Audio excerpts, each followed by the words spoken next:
ചക്ക പൊരിക്കുന്ന റെസിപ്പിയുമായിട്ടാണ്. ഇപ്പൊ ഞാൻ ഇവിടെ നല്ല വരിക്ക ചക്ക എടുത്ത് വെച്ചിട്ട് അപ്പൊ പൊരിക്കാനുള്ള ചക്ക അധികം അങ്ങനെ മധുരമായിരുന്നു. ഇപ്പൊ മധുരമൊന്നും ഇല്ലാത്തൊരു മൂക്കാത്ത ചക്കയാണ് ഇവിടെ എടുത്ത് വെക്കുക. അപ്പൊ ഇത് നമുക്ക് ചെറുതായിട്ട് കട്ട് ചെയ്തിട്ടെടുക്കാം. ചെറുതായിട്ട് കട്ട് ചെയ്തിട്ടത് പിന്നെ കുരുവൊക്കെ പോക്കാം. ഒന്ന് ചെറുതായിട്ട് ഇങ്ങനെ കട്ട് ചെയ്യാം. നല്ല ക്രിസ്പി ആയിട്ടുണ്ടാവും ഇത് പൊരിച്ചു കഴിഞ്ഞാൽ. ഇതപ്പോൾ ഇതിന് നമുക്ക് നല്ലോണം കട്ട് ചെയ്തിട്ട് വരാം. ഇവിടെ എല്ലാം ചക്ക എല്ലാം ഇതാ നേരിയതായിട്ട് കട്ട് ചെയ്തിട്ട് ഇവിടെ വെച്ചിട്ടുണ്ട്. അപ്പോൾ ഇതൊന്ന് നമുക്ക് നല്ലോണം പൊരിച്ചെടുക്കാം. ചീനച്ചട്ടി ഞാനിതാ ഗ്യാസിൻ്റെ മുകളിൽ ഒന്ന് കത്തിച്ച് തീ കത്തി ഇവിടെ വെച്ചിട്ടുണ്ട്. ഇതൊന്ന് ചൂടായി കഴിഞ്ഞാൽ ഇതിലേക്കൊന്ന് ഓയിൽ ഒഴിച്ചു കൊടുക്കാം. ഇപ്പൊ എണ്ണ നല്ലോണം ചൂടായി വന്നിട്ടുണ്ട്. ഇതിലേക്ക് നമ്മൾ ചക്ക ഇതാ മുറിച്ച് വെച്ച പീസ് ഇതിലേക്ക് കുറച്ച് ഇട്ട് കൊടുക്കാം.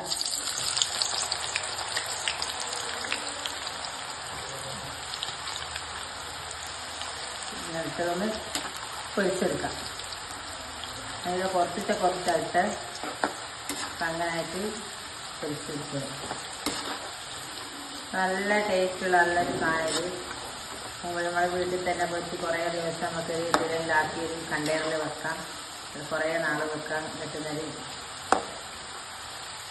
നല്ലൊരു സ്നാക്കായി എഴുതാനാണ്. പൊരിഞ്ഞ് വെക്കാം. പൊരിഞ്ഞ് വന്നിട്ടുണ്ട്. ഇത് നമുക്കൊന്ന് ഇതിന്ന് എണ്ണയിൽ നിന്ന് കോരിയെടുക്കാം.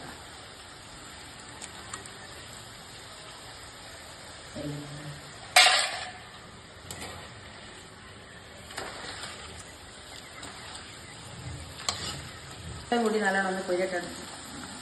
തന്നെ കരിവേപ്പില ഇടാം.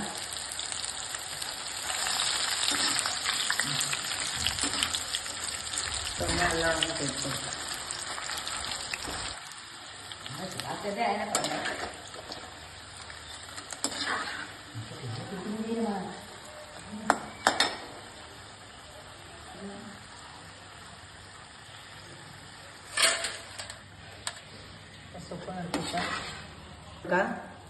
ഇപ്പം ഇങ്ങനെ കുറച്ചൊന്ന് ഇട്ട് കൊടുത്തിട്ട്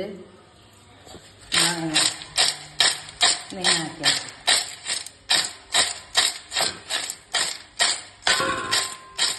അപ്പം ഞാൻ ഉപ്പ് ഇതിലിട്ട് കൊടുത്തത് എണ്ണയിലിട്ട് കഴിഞ്ഞാൽ പൊട്ടിത്തെറിക്കും. അപ്പം അതുകൊണ്ട് ഞാൻ ഇതിൽ ഇങ്ങനെ ഇട്ട് കൊടുത്തിട്ട് ഇങ്ങനെ ചെയ്താൽ മതി. ചക്ക വെച്ചത് റെഡി ആയിട്ടുണ്ട്. നല്ല ക്രിസ്പി സാധനം. ഇതേപോലെ നിങ്ങളും ട്രൈ ചെയ്യാം, ഉണ്ടാക്കാം.